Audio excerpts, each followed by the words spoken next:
Hey there! Welcome back to An Introvert's Paradise. I'm Kendrick Kaiju, and today we're going over the Inzoi modkit AMA.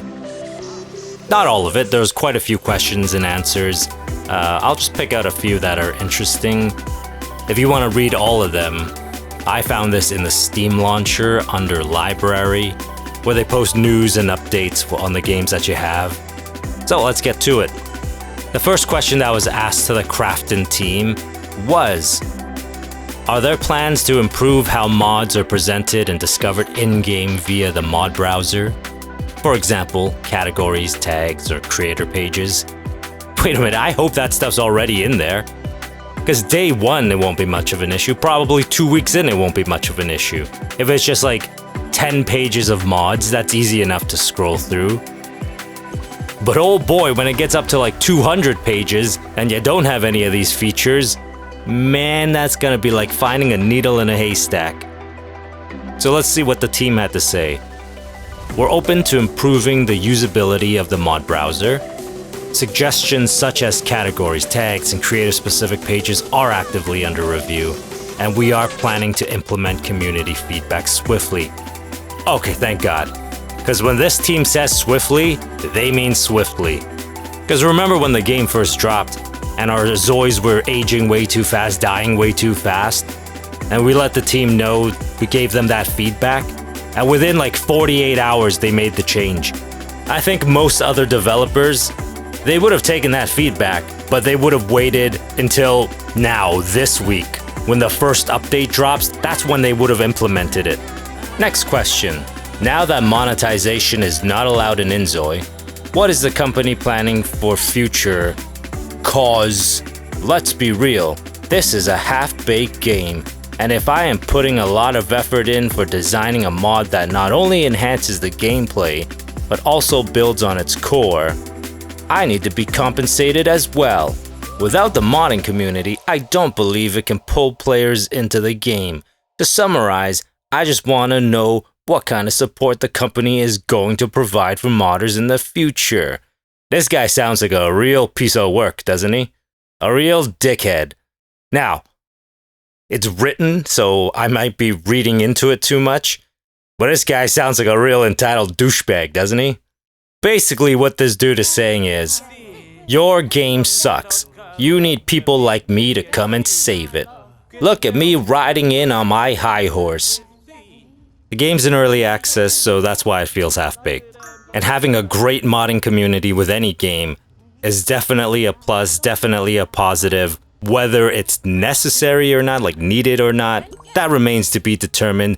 But certainly, we don't need any douchebags in this community. And I guess we should get to what the team had to say about this and not my own personal politics. Basically, the team is saying the principle behind not allowing people to monetize is they want all players to be able to enjoy the content equally. And they understand the undertaking of creating mods, and they are considering ways to support modders through other indirect means. One of those means right now is they are allowed to take donations. Alright, next question. Will there be scripting mods for Inzoi? Oh, I don't even need to read the answer for this one. I know this one. Yes, and they said it's coming in December. But because the May update is now the June update, this could very well be a January update. Let's see what the team had to say about that. Scripting mods for Inzoi are currently in development and are planned to be included in the December update. We're working to enable more flexible and expansive mod creation, so please stay tuned. Booyah! As I said, I'm not going to do all of them. Let's see. Let's skip ahead. Let's see what's interesting. This one might be good. Many of the most ambitious mods in The Sims require modification to the source code. For Inzoi, will you consider allowing modders to modify code to expand the creative range of mods outside what blueprints will provide? And the team responded with, we are currently developing scripting support for Inzoi that will allow for more creative and complex mod development.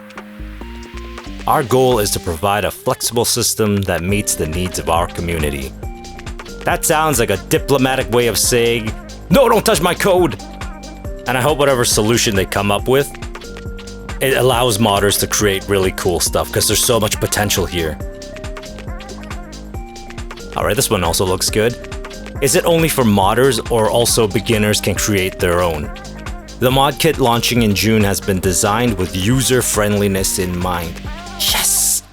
Including a wizard feature that helps beginners create CC items like outfits and furniture with ease. Music to my ears. Inzoi will also provide sample data and official tutorials to support anyone interested in creating their own content. Oh, that's all very good news. Because even though I don't have any specific plans, specific ideas for mods, it'd be cool to have that option if said inspiration sets in someday. Oh, this one might be good. Will the mod kit allow users to create Blender hair mods for Inzoi? Or will hair mods have to be created in Maya's Xgen? No idea what any of that means, but the team does. Hair mods can be created using mesh card-based styles, which are commonly used in games. However, Xgen Groom Hair, typically used for cinematic rendering, is not supported at this time. Again, I have no idea what any of that means, but hopefully hair mods are coming because we desperately need more hairstyles. Will modders be allowed to offer their mods in a form of early access, like 2 to 3 weeks? A lot of time and money goes into making mods, so this will greatly help modders offset these development costs that occur when creating. See, a reasonable modder. Asking in a courteous, professional way, unlike that other clown. All head up his ass and all. I like how they went about asking the question. They presented their case, they presented their obstacles, their challenges, their reasoning for wanting to monetize their mods. Now I understand. Now I'm on their side. Whereas when you start coming on here and telling people your game sucks, you need me, and it rubs people the wrong way, and there's no need for that. And so the team responded with, mods shared on official Inzoi supported platforms must be available to all users for free, and paywalled distribution of mods in the form of early access is not allowed. That said, we fully understand the time and effort involved in mod development. While early access is not allowed through our official platforms, alternative methods such as passive ads, donation requests, or monetized video content on platforms like YouTube may be used to support your work. Oh, here's one I'm interested in. Will it be possible to add more vehicle-related mods? I'd also love to see more realistic driving mechanics. Me too, brother, me too. And the team says, while vehicle appearances can currently be customized through the mod kit, functional modding such as driving mechanics is still under internal review. Actually, this might be one of the mods I actually make. I have no idea if I'll be able to pull it off. But right now, if you go on Nexus, all the vehicle appearance mods, they're all of the luxury car variety, which is cool. There's definitely a need for those as well. But the stuff I like muscle cars. So hopefully people make those. If not, worst case scenario, I might have to roll up my sleeves and hopefully not embarrass myself when trying to make a car mod. You know, why don't we do one more? There's a lot here, and a lot of it is technical stuff, which I just have no idea. But let's just do one more and call it a night. Are there plans to support mods that edit public spaces or other NPC households? Some areas currently lack stairs or editable shared lots. Currently, modding features related to city backgrounds or public zones are not officially supported. However, our development team is aware of the need for such functionality and is exploring possible technical solutions. Thank God. That's a big one. I hope someday we're able to create our own cities. Oh, I'm sure modders will come up with amazing cities. I would love to live in a cyberpunk city. Bare minimum, it'd be cool like if in The Sims you can just have a barren world where like all the lots are open and you can just custom put whatever you want in there. They've got to do at least something like that, if not allow people to create entirely new cities with new concepts and such. But this is a big deal. The mod kit, this is the first step into greater things. Again, until the strip mods are implemented, mod support for that, I don't think we're gonna get too many like game-changing mods, but just reading through some of these questions and answers, it seems like it's not like there'll be zero gameplay type of stuff. It's gonna be very limited. So I'm excited to see what's gonna happen over the next few months. I guarantee you there's going to be at least a handful of really cool mods out there for us to use, even before the summer ends.